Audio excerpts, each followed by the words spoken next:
Okay. Tapos naman tayo alas 12. Time check, 12:12.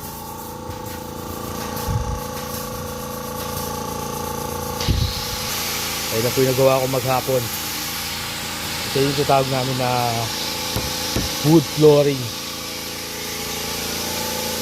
Ito naman yung marble flooring. Wood bedding. Marble bedding top. Okay naman siya kung ano. Kaso nga lang dito pang matagalan. Pag babagsakan ng bola, nalilibig. Ito mas okay.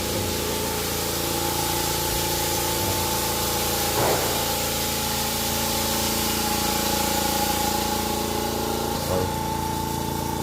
Kaya na tayo. Tama na muna yan.